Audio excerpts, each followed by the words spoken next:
Hey Moonlovers, welcome to another episode of All Things Moon, Lunar Wisdom for Everyday Life with myself, Kelly Jones. And as you can see, I am just doing a little bit of Paolo Santo smudging. I don't know if this is some kind of metaphorical analogy at the moment, but have had trouble keeping the flame alight today. So I've got a beautiful candle here that's got crystals in it. And I've got to the stage where I've got to like the bottom and you can get the crystals out. But it won't stay alight.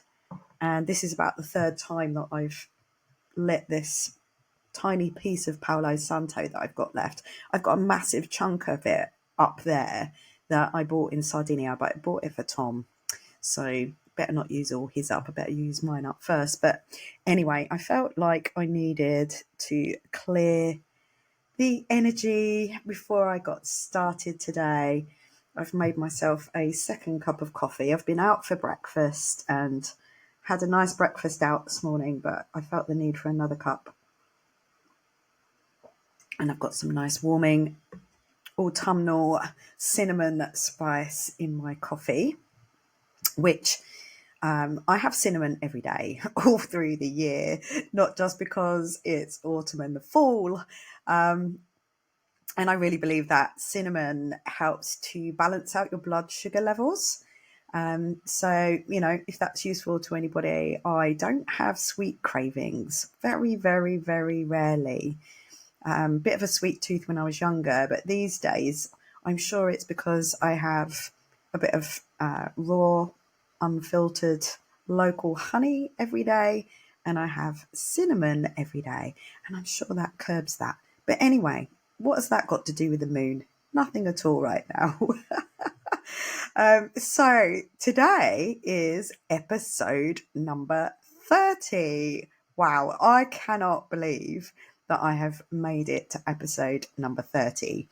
And for those of you that have been following me since the beginning of my journey, you'll know how many technical challenges I've had along the way.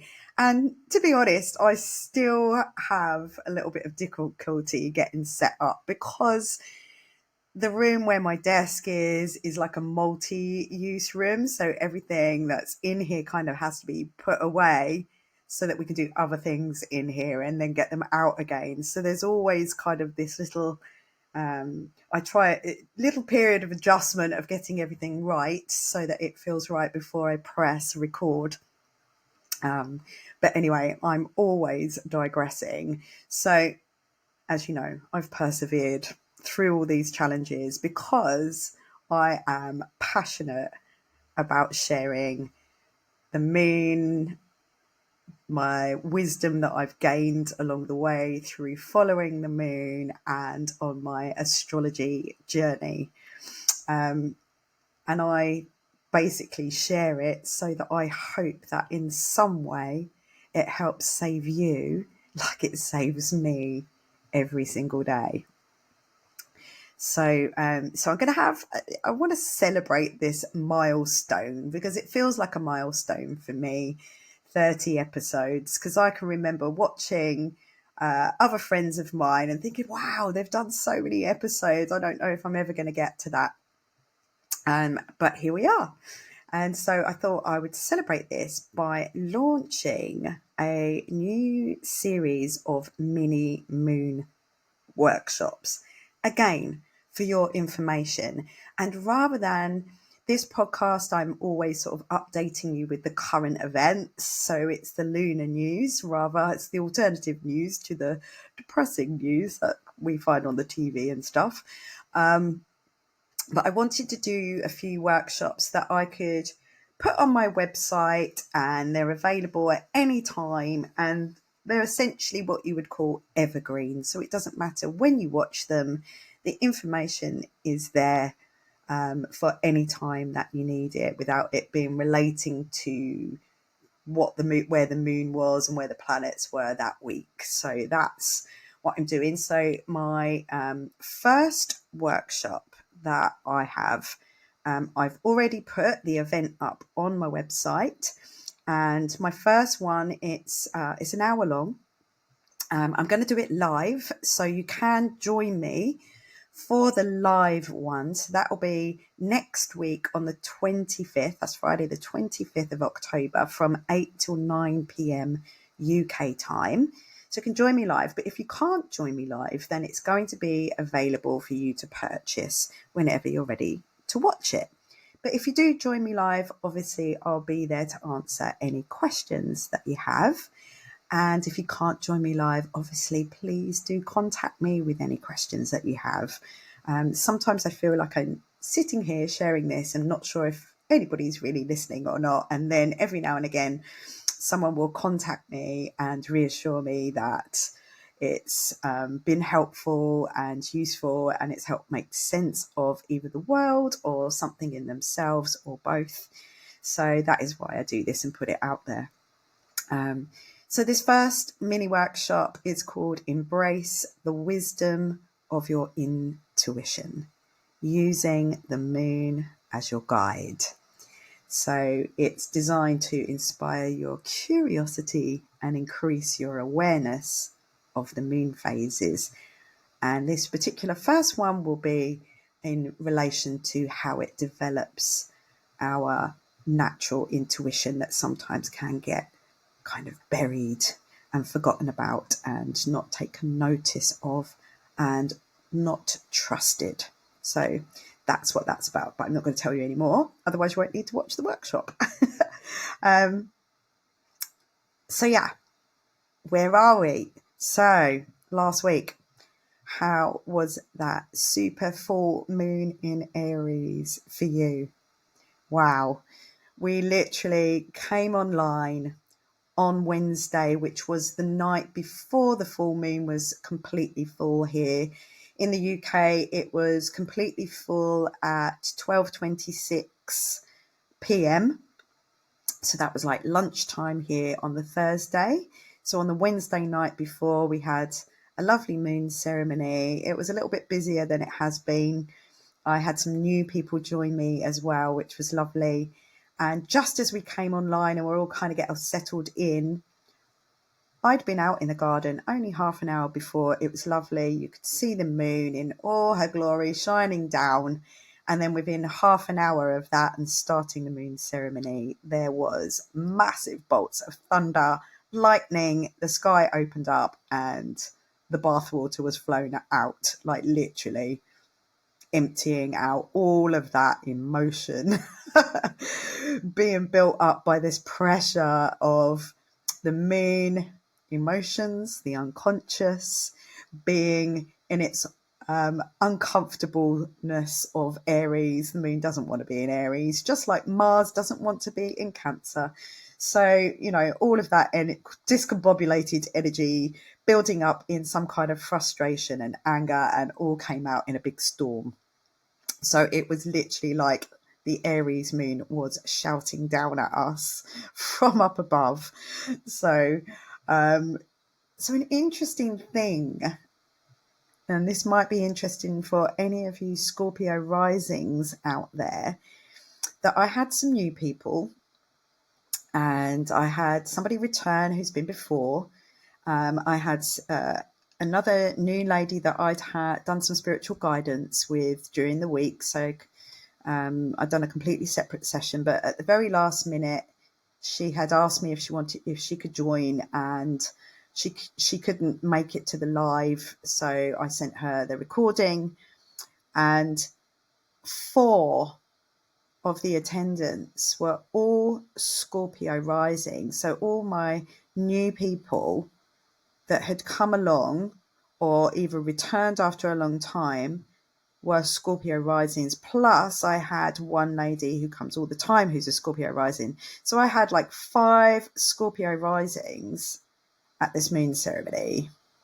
And as I mentioned in the last podcast, the ruler of that moon was very much the Scorpio rulers, Mars and Pluto. They were the strong energies that were, you know, overriding everything else.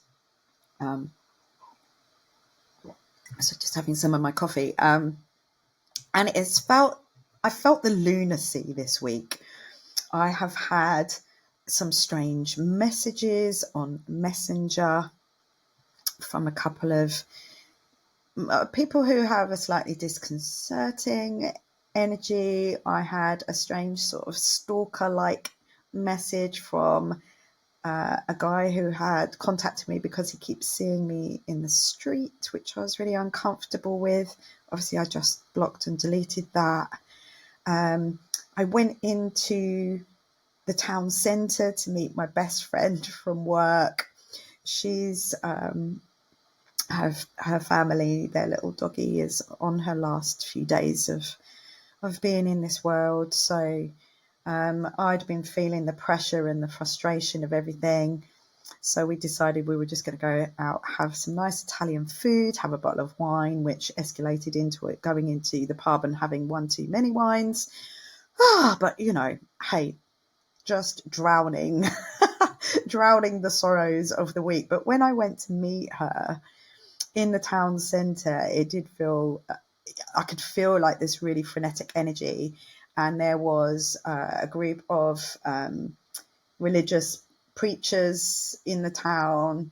I don't know what religion it was or anything, but the guy had a microphone and a speaker, and he was shouting really, really loud, "Repent, repent." And it just felt so appropriate to this conflict, angry, enough is enough type energy, that they would come out and start sort of yelling at everybody that was going past, coming out of the shop and being told to repent for spending, too much money in Marks and Spencer's or something. But anyway, another really interesting thing, well, it's interesting to me, and I share these stories with you, hoping that in some way it might help make sense for you. I'm not a person who really dwells on the past, and I don't really future pace that much. Gets me in trouble sometimes being a little bit too much in the moment of things. Either way has its good side and its benefits and its negatives, but I'm not really one to sit and dwell on the past too much, even though I'm a Cancerian and we can be very sentimental. So I do tend to keep things which are sentimental meaning to me, but I don't tend to sit and think about and dwell on the past. But these past few weeks, particularly leading up to that full moon and during the eclipses that we've had, I have been confronted and almost had my face pushed in my past, particularly to do with my career. So that has come up right almost back to the beginning of my career. Well, literally back to the beginning of my career with, I think I told you there was a dance college reunion I couldn't make it to, but obviously I had to remember because all these names and faces were coming up. And it brings me to the subject of Chiron being very strongly involved in that last full moon. So Chiron is not a planet, it's an asteroid, and the myth around it, as I have told you before, most people would know him as the wounded healer in myth, but I like to focus on the fact that he was a teacher, a mentor. And the main thing about the myth is that he had a wound that would never heal and dedicated himself to helping healing the wounds of others. And I think that if we do have any unhealed wounds, that recently they would have been brought up to be seen. Particularly for myself, there was a wound around me selling my baby, which was my business. I sold my business 6 years ago this month. So on the 31st, which is Halloween, Samhain, that is the day that the contracts went through, the money went through, and everything was over. Not just with my business, but also with my dad's house. So it was a very big moment, and we're just coming up to the 6th anniversary of that.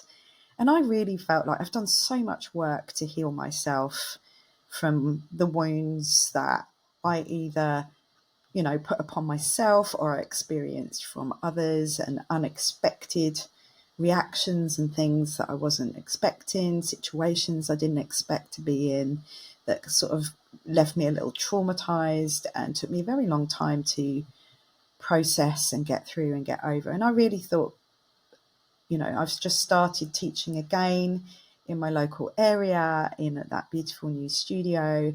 And then a scenario came up whilst I was there that taught me and showed me that I had still had some healing to do. And that healing was very much around value, self-value, how I value myself, how much, self-worth, but very much to do with self. And as Chiron is currently in Aries, and we had that full moon conjunct Chiron in Aries, it would be no surprise that that wound would become up to be seen, to show you that it hasn't quite healed over yet, and there is some more healing to do. Also, with this Mars returning to my Mars in Cancer, that's also around the subject that's in my 8th house. So I know that because I know my birth chart. I'm still learning about my own birth chart, but that one, the 8th house, is to do with debt, inheritance, joint finances, and hopes and dreams and wishes. So with all that stuff coming up, it really has given me something to sit down and look at and work on. So today, in the process of taking care of myself, or taking extra care of myself, the card and the message that came out during the moon ceremony, and then at my class on Friday, my Strala yoga class, I pulled an oracle card, and the message that's coming through is extreme self-care. So I do take care of myself quite well, I think, in comparison to people who completely don't. But sometimes it calls for an upgrade and some extra. So this evening I'm going to take myself to a breathwork and meditation class at Studio Libra, so that leaves me in a good state for getting up early and going gardening tomorrow. And this stuff, we've had that Libra energy around relationships. So we've just got coming up, we've got spooky season arriving officially on Tuesday, the 22nd. The sun is moving into the dark and mysterious side of Scorpio. And the sun, just before he moves into Scorpio, kind of takes a final bow in Libra with a little square off to Pluto. So sun square Pluto. Remembering that sun represents our kind of conscious, what we create, our reality, and it's our awareness, it's our spirit, it's our sense of self in the world, and sort of like our will to be who we are. And Pluto is very much in that unconscious, deep realms of the hidden. And the sun is in that challenging aspect to Pluto just before the sun moves into the Pluto-ruled sign of Scorpio. So again, we're getting this really strong transformational death rebirth energy coming up around what we're conscious of. So it will be worth taking note of that as we move into this Scorpio season. So Monday, Tuesday, we might be feeling that energy. So some aspects of our shadow is going to be illuminated by the sun shining on the depths, if you like, if you want to use it absolutely symbolically, and use it as an omen, if you like, to take note of, okay, so some of my shadow stuff is going to be illuminated in the next few days. so that we can become aware of it, and then we can transmute it and allow the motions. There is so much emphasis on water. We had that grand cardinal cross happening as well, but there's still going to be a very strong emphasis on water for the foreseeable, for the next sort of year or so. So we'll see that externally in our outside worlds, but be conscious of letting the water flow and not blocking it. Let the tears come, even if they're tears of laughter, let them come out as well. So on November the 2nd, I'm off to a night of comedy with a lot of people. So I'm looking forward to having a massive laugh, because that's so good for us, isn't it? But just realise that maybe a situation might come up that is kind of triggering and exposes some aspect of the shadow, which may possibly have been sort of subconsciously, unconsciously sabotaging you in some way. And so that's definitely what has been coming up for me to be seen. And I've sort of sat with my reactions to what does that automatically make me want to do, and realise that reaction is that kind of saboteur protection thing, and to go, right, no, I'm not going to do that. I'm going to, what would be the opposite? What would be more beneficial to myself and those around me in that? So, Pluto Sun squares can feel like a test. Breathe through the chaos. Breath work this evening. And, just notice what it's trying to show you, instead of resisting it and pushing it away and ignoring it, because it will just fester under the plaster otherwise.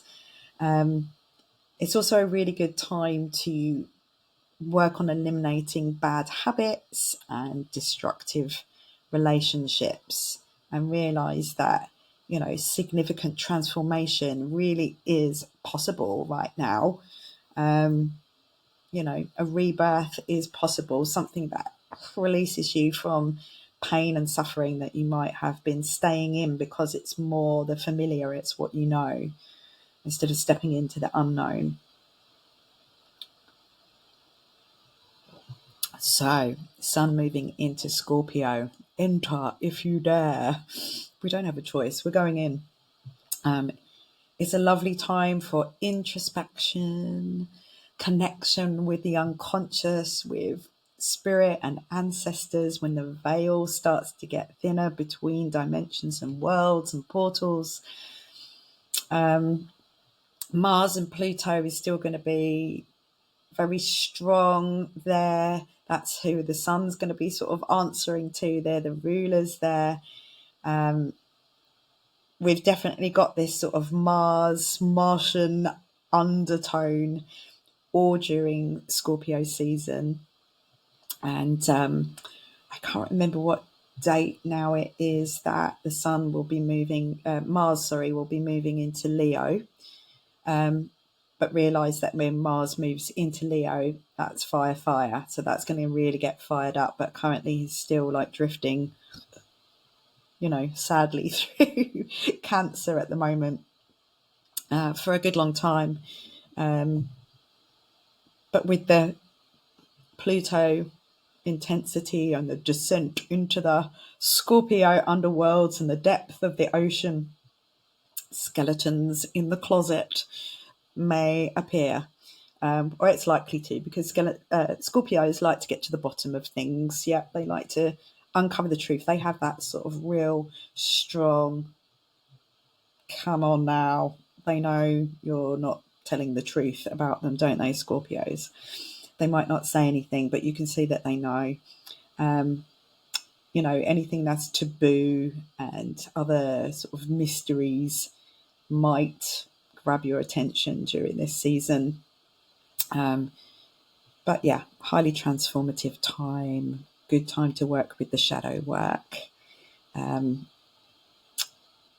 Scorpio really does intuit the frequencies like no other sign.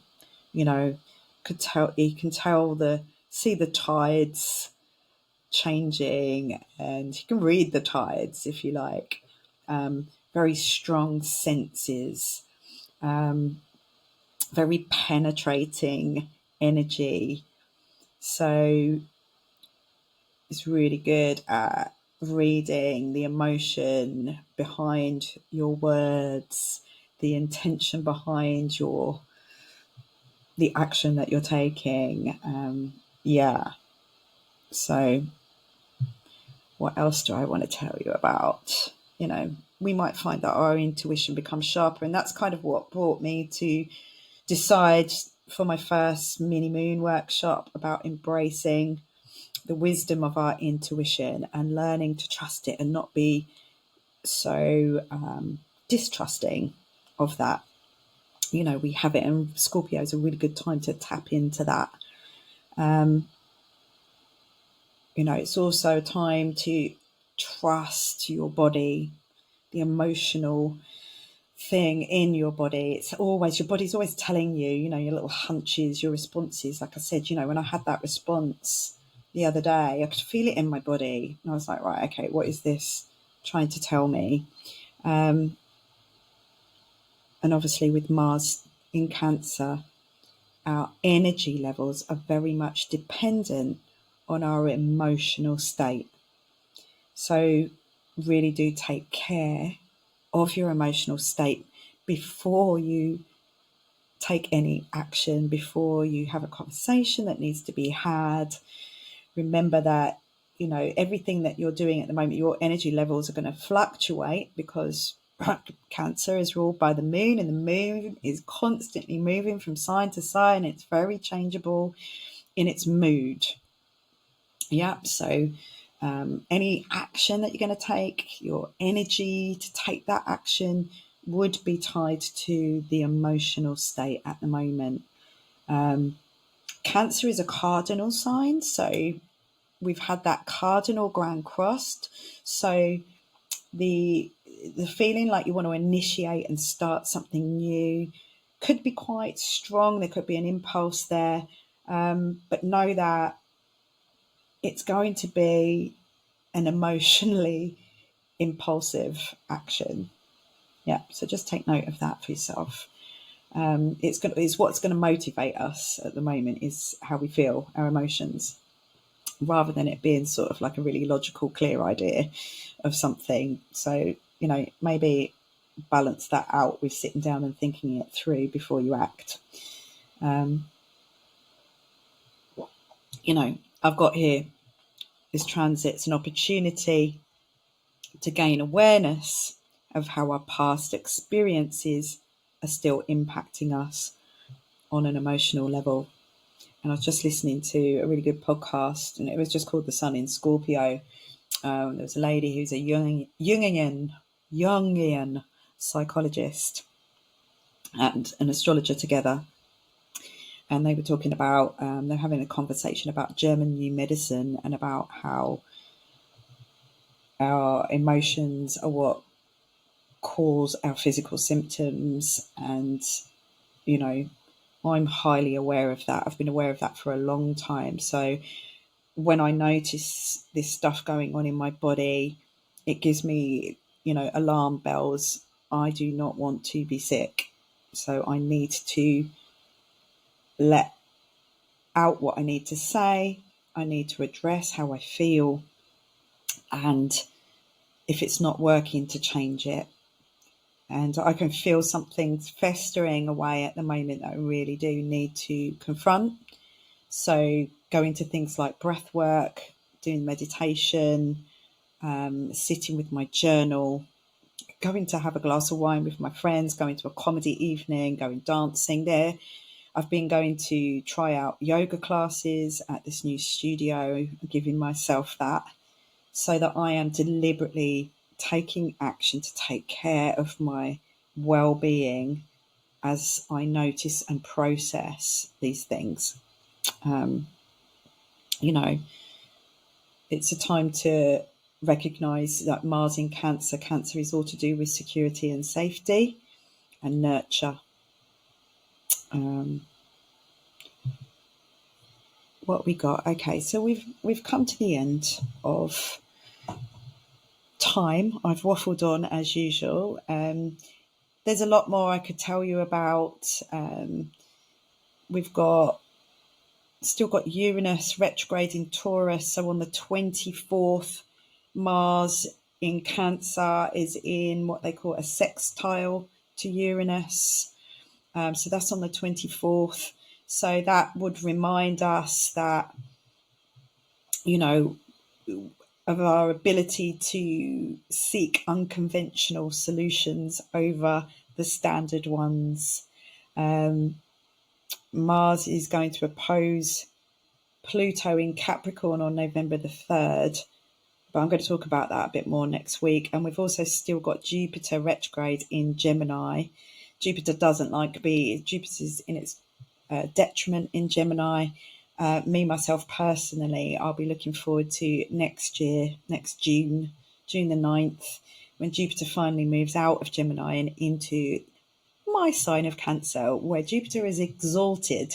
I'm looking forward to the planet of abundance, good luck and good fortune and philosophy and justice and all those joyful things coming into its more exalted position. Because here in Gemini, it kind of can thwart your creativity a little bit. But anyway, yes. Coming back so we've come to the end, and the most important thing I need to tell you is that you can get a 30% discount on my workshop on the 25th, and to purchase it after that, you'll be able to use the code, and the code is in capital letters, Mini Moon, that's all one word, Mini Moon 30.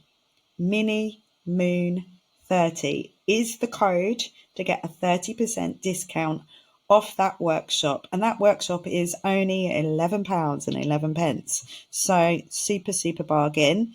Thank you if you have listened all the way through to the end to get this code. And I really hope that it is all of some use to you and some benefit.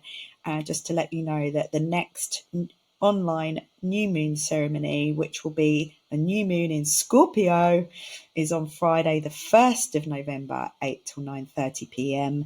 And again, that will be recorded, and at the moment I'm learning how to put it all onto my website so that you can purchase it afterwards. So okay, Scorpio in the underworld, blessings, spooky season blessings to you, and I will see you all next week, hopefully on my mini moon workshop or at the new moon ceremony in Scorpio. And thank you for listening. And if you're listening on YouTube, please like and subscribe and share. Mwah.